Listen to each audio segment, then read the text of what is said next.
The one difference maybe to Europe against here is the farms are much bigger, it's much more space, and so you have all sorts of plants growing in a place like this. You have wetlands, you have little river systems coming through, and when you regarding that biodiversity has a big importance in the farming practice, then this is definitely a place to farm.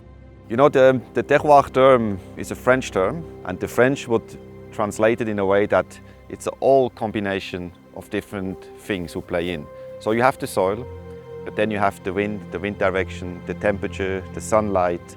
You have the human beings involved who take all the decision, what happens from the planting point of view, row direction, how you manage your canopy.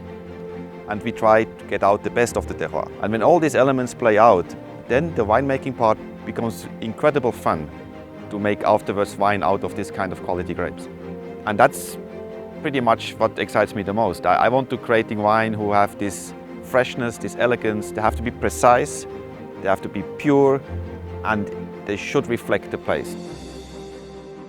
Basically everything we do, we try to do it more nature friendly. It doesn't help we just farm for now and for ourselves.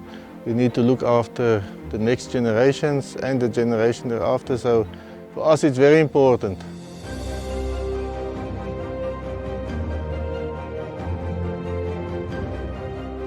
You have the same vine, you have the same rootstock, the same clone, but 10 meters further it's totally different. And that's why it's so exciting. It's very rewarding when you pick the grapes and you taste that first wine from that specific grapes or block. You think back of the last 9 months, and then you know this is the end product and you can really be proud.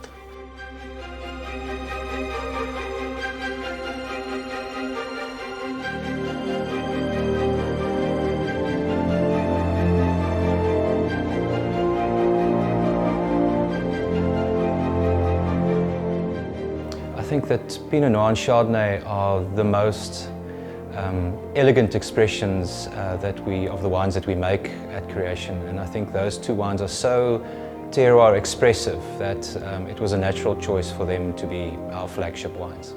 And I think the wines that we make here, in general in the Hemel en Aarde Valley and Creation specifically, it's a very precise, very elegant, very understated style of wine. It's much more about the ethereal component and the finesse than about being heavy and weighty, and I think it's a very beautiful stylistic expression of that cultivar. We believe in the soil, we believe in the site that we have, and we've got the lucky responsibility as winemakers to try and give the purest reflection of that in the wines that we end up putting in the bottle.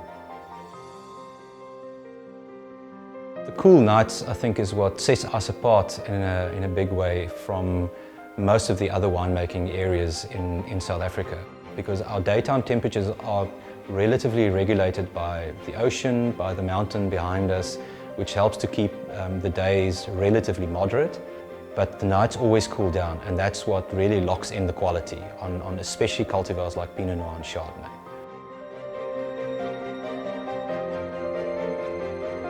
As I had a very exciting journey for planting to bringing these vineyards up to maybe 30-35 years, it is most probably the next generation who will reach the full benefit to having old wines, to make these super high-end quality wines out of the best plants you can imagine. And it would be most probably the most rewarding thing for us to hand it over and then see the legacy going on.